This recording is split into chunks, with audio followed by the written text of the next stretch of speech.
I think it's time to do some, let's do some questions here for the week. All right, Mother Teresa. Oh, Jesus, Mother Teresa. She's up there rubbing Jesus' head at this point. Hey there, Billy Angel Tits. You creative cunts. Way back when you talked about Mother Teresa, I don't even remember this, and how overrated she was, you didn't like her quotes that the U.S. was morally bankrupt and that the poverty of spirit in the U.S. was the worst poverty she's seen, including the hunger poverty in India. Yeah, I don't like people who don't live here talking shit about my country. If you want to shit on the U.S. and you live here, I don't have a fucking problem with that.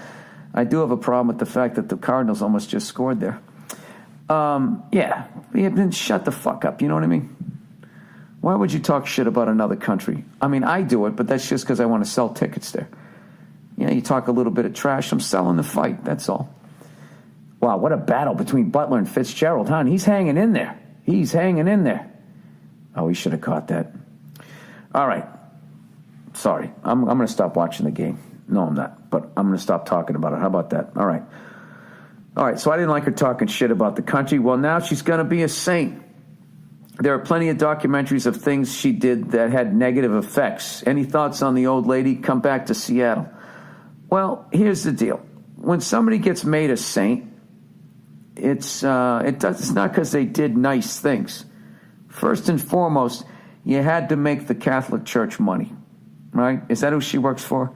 And what she did by going around with all these poor people was she was like out in the field. You know what I mean? She's like that cop that never wanted to have a desk job, wanted to be out on the beat, be there with the people. But the whole time, she's selling that religion. And it made them millions and millions of dollars. It took millions and millions and millions of dollars out of these poor people's hands, you know, to basically invest in a fucking theory that has no proof to it whatsoever. Basically invest all this money in, you son of a bitch. Oh, that's Fitzgerald. He's 11. I thought he was 15. I'm a fucking dope. Nice catch. God damn it, he's a great player. Ah, shit. What the fuck's the score now? I like the Cardinals, man, but I really love the Patriots to win just because the Colts lost. Look at the guy's almost looking upside down. Balances it on his finger. Does he have control? Does he make a football move? Yes, he fucking caught it. If they take this thing away, I swear to God, what does the guy have to do? Did he secure it up against there? Yeah, so I think she's a saint, she won. Look, even if she fucked over the poor, she still had to be down there in some of, basically, who's kidding who? Some of the stinkiest, smelliest parts of fucking humanity. Because, when you have that level of poverty, and they don't have running water and stuff, people are just shitting everywhere.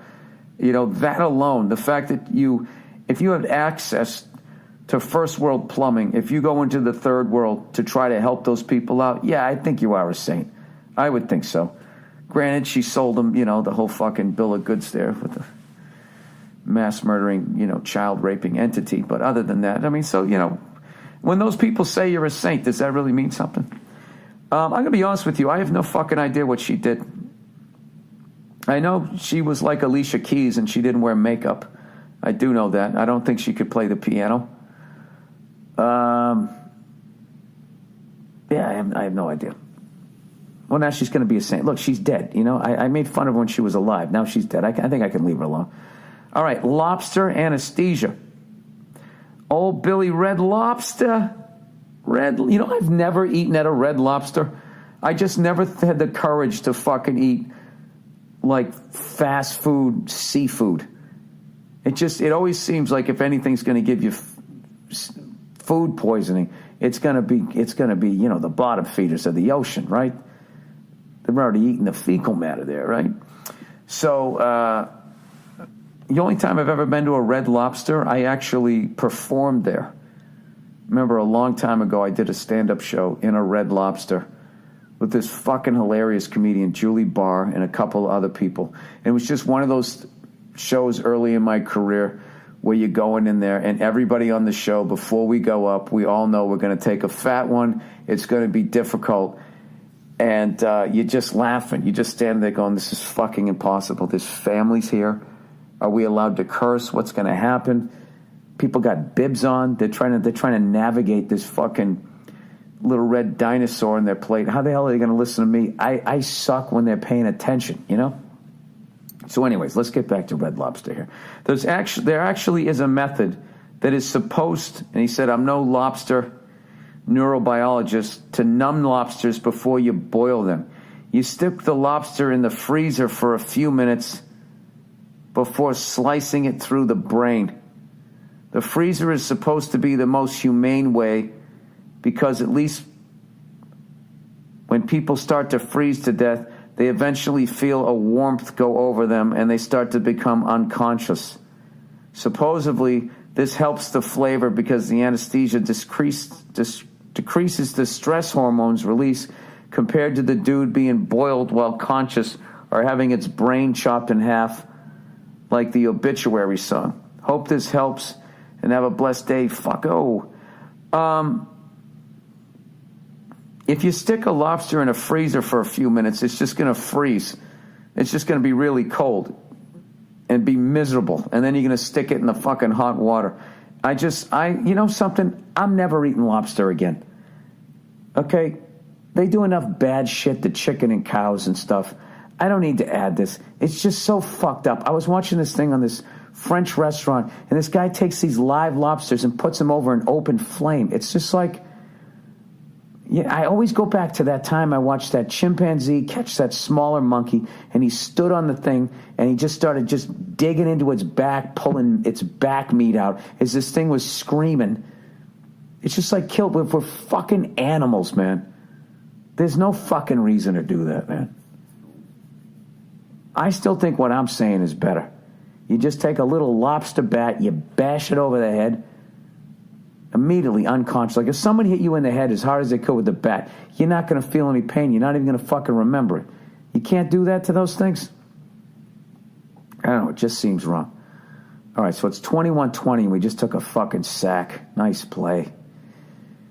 God damn it. Bull rush Jones right up the fucking middle. Gave us the old right there, Fred. But you know what? Look at fucking Jimmy Garoppolo here. Garoppolo, he's doing great. We're hanging in there. Cardinals are no slouches, right? Didn't they almost go to the Super Bowl last year? Wow, we even held on that play. Gave a little spin move.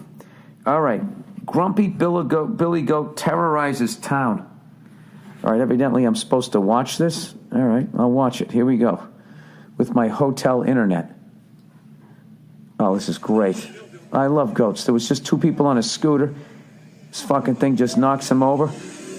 Oh, watch it, lady. You got to feel the backside pressure. Backside pressure. Get rid of the ball.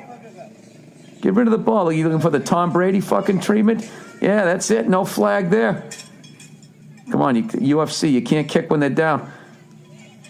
Look at this guy coming in. There you go. Front kick, front kick. Oh, he's going like what's his face there? Come on, man. Who do I root for here? This is you know what? Come on. I want the guy in the striped shirt. There you go. Kick that motherfucker. You hit your lady. This thing's a pimp. Should have kicked it right in its fucking udder. Dude, I would grab that thing by its fucking head. Is that a cop? That's hilarious. This is definitely another country. If that was a cop here, they'd fucking shoot it. He loves that dude in the striped shirt. This guy's going to slip and fall and crack his head. Dude, he runs like a girl. Come on, man. That was interesting. I liked it. I love goats, man. The thing is you can't show any fear, man. I like how that guy was trying to give him the front kicks, like the Anderson Silva, right? All right, I don't know why the fuck would I watch that? You guys can't see it, right? Well, you know what? Grumpy Billy Goat terrorizes town. That's what you want to look at if you want to see the commentary there. Now, where the fuck was I? All right. I love goats, man. I've ever tell you that shit? Like, that's the pet I should have had. They just smell really bad, though. But like, they're like, I was like wrestling with my dog and shit, but it makes the dog aggressive. But goats are already like that, and they live outside, so they're not going to be anywhere near your company. I should get, that's the next thing I'm going to get a goat, right? I just have it in a pen, get it a friend, right? They can fucking hang out. And then every morning I'll come out there and I'll be like, what's up? Reach over the fence, grab it by its beard, get a little fucking yank, get the thing going. Wrestle around with it for a little bit. All right, Dad won't quit smoking. Oh, Jesus. Your dad will not quit smoking. What the hell's wrong with him? He's gonna kill himself. All right. Hey, Billy Rednuts. My dad's been smoking since he was 14 years old, and at 62 years old, he recently had his second heart attack. Jesus Christ. The doctor has told him flat out, if you want to live, you have to stop smoking. Yeah, I would think so. Even after hearing this, he lit up a cigar 5 minutes after getting out of the hospital. I got into a huge argument with him about it, and I told him if he didn't give a shit about his health, then I shouldn't care either. We didn't talk for months. Wow, dude, this is fucking heavy here. We've tried reasoning with him. We've tried yelling at him. We've tried guilting him with the "don't you want to walk me down the aisle" routine. None of it works. To clarify, he smokes cigars every single day, all throughout the day. So it's more than an occasional puff. His diminishing health is visible in his everyday interactions with us. It's harder for him to breathe. Is he inhaling? He can't walk as fast or as far as he used to. He can barely play with his grandkids, and his face has aged immensely since the last heart attack. Every time I get a call from a family member, I get anxious that it's going to be the call, telling me my dad has had his last heart attack. I'm constantly on pins and needles, and it's really starting to affect me. Yeah, I would think so. As someone who has struggled with certain vices yourself, what finally made you feel like you wanted to limit your intake? Is there a way I could get through to my father and get him to quit for good, or should I just accept the fact that we all go someday and let him enjoy himself for the limited amount of time he has left? Thanks, and go fuck yourself. All right, wow. All right, what makes me want to limit my intake is because I don't want to end up being like that. But I also, I don't know, I don't like having shit have control over me. You know what I mean? And I also found that, like, when you're just constantly smoking a cigar, if you smoke too much, like, they're not special anymore. Like, it's great when, I like now just planning a cigar night, like a couple weeks away. Like, the absolutely fucking hilarious Bert Kreischer is one of the great guys you could ever hang out with. Forget about smoke a cigar with. He's trying to organize a cigar night. And I already have it circled on my calendar. I'm excited. I'm thinking about what cigar I'm going to have. But, like, when I just, have a whole box of them, and every night I'm just going out there smoking, it's just, you start smelling like a cigar. It's bad. It's like, if I'm drinking every night, I don't know. It's just one of those things where I don't like the way I feel. I don't like the way I feel when I wake up in the morning. And I know it's bad. I know it's aging me. I just know, I know it's bad for me.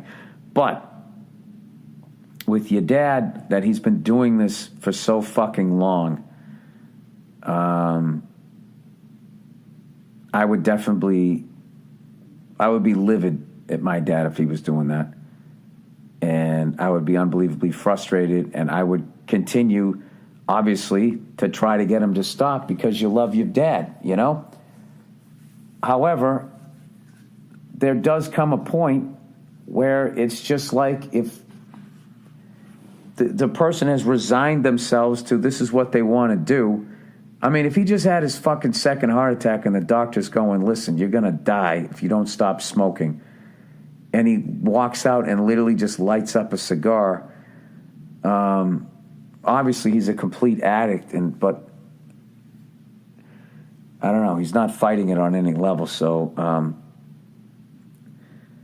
I don't know. Depending on how exhausted you are. I know myself, after a while, I would just say, you know what? Fuck it. And it would suck because if my dad died like that, there would be a definite level of resentment and anger that I would have at him. But I just think maybe the peace you can find is that he's addicted. He's an addict, and this isn't your father making this decision. It's the chemicals and all of that shit that makes you do this. That's really unfortunate, and there's really nothing funny in there. Jesus. I was going to smoke a cigar tonight, too. I guess that's out the goddamn window. Jesus Christ. Anyways, let's try to shake that off. All right. Advice. Strip club with wife. Oh, Jesus. Hey, Bildo. That's a good one. I've heard that one before, but it's always nice to bring that one back. Me and my wife and 6 of our friends are planning a trip to Vegas early next year. Bars, strip clubs, the whole shebang. I'm 27 and my wife is 26. We've been married for 4 years. I was wondering if you and Nia or past girlfriends have gone to strip clubs together, and if so, what's the etiquette? Neither me or my wife have been to a strip club before. Obviously, I wouldn't mind taking in the sights, but also don't want to be a piece of shit. Oh, God, this has fucking train wreck written all over. I know this isn't exactly something on my wife's bucket list, but I don't think she'll hate it either. She's told me in the past she appreciates the female body. Not necessarily grinding on mine, though. I think she'd probably enjoy it more if I wasn't there. LOL. Would love to know what you and Nia would have to say on the subject. Thanks. Well, Nia's not here. This is what I would say. Okay? You need to stay as sober as humanly fucking possible, and you need to not indulge at all. What your indulgence should be is your wife enjoying the experience. That's what you do. All right? And I would not get a fucking lap dance in front of my wife. I would not do that. Not that my wife, Nia wouldn't give a shit, but my wife is like ridiculously fucking cool. My wife is honestly one of the coolest females. She transcends her sex. The only reason why I say she's a cool female is because so many of them are fucking nightmares, and they won't let you do anything. They won't let you have any fun or whatever. Like, she just, you guys hear on the podcast, that's not an act. She's that fucking cool and funny. But most people are not in that situation. So there's a few red flags in there. You're going with other couples. Like, let the other couples get into the fights. Because somebody's going to go too fucking far. Somebody's going to get too drunk. Somebody's going to fuck up. And somebody's going to have that fucking thing brought up for the next 10 years in their fucking marriage. Because God knows that's what the fuck they do. So all your mission that night is to not be that guy. Strip clubs are not going anywhere. Okay? You can always go to one another night when she's not fucking there. Or if she actually ends up having a good time the second time. And just literally tell her. Just say, listen, I wasn't going to get drunk and I wasn't going to do anything to embarrass you. Then she'll fucking respect you. So I would just say go real easy on the booze there.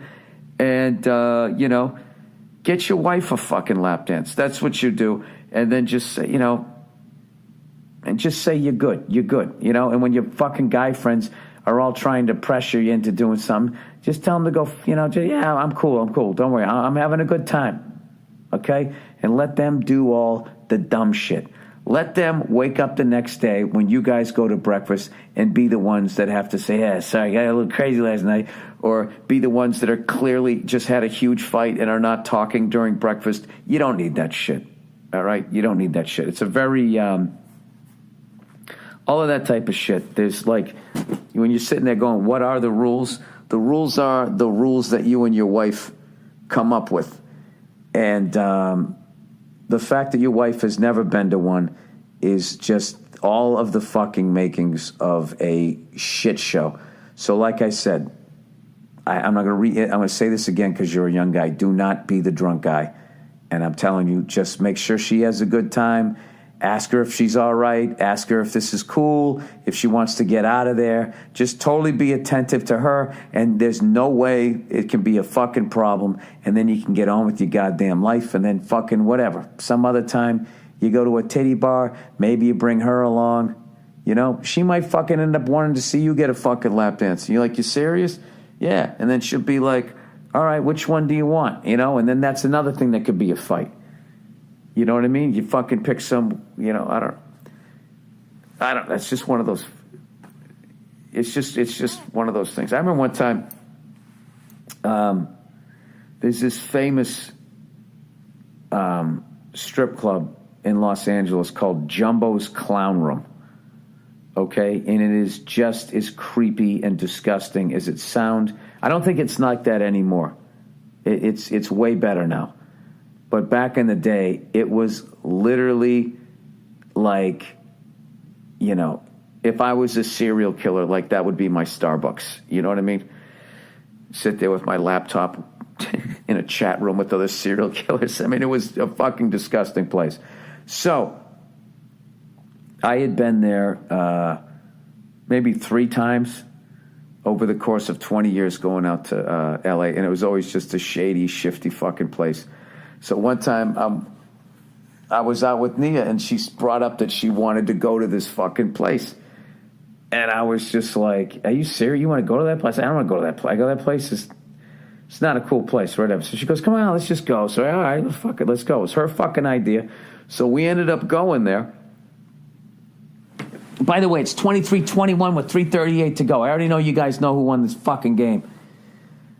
Flag on the fucking Cardinals. I love it. Take it back. Take it back. By the way, I forget the Cardinals coach, man, but I saw a great...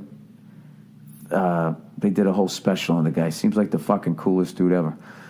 But anyways, so we ended up going there.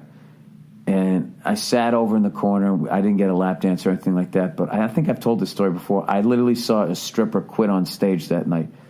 It was fucking amazing. We walked in, and there was like one guy sitting up near the stage, and there was like 3 other people up at the bar with their backs to the stage.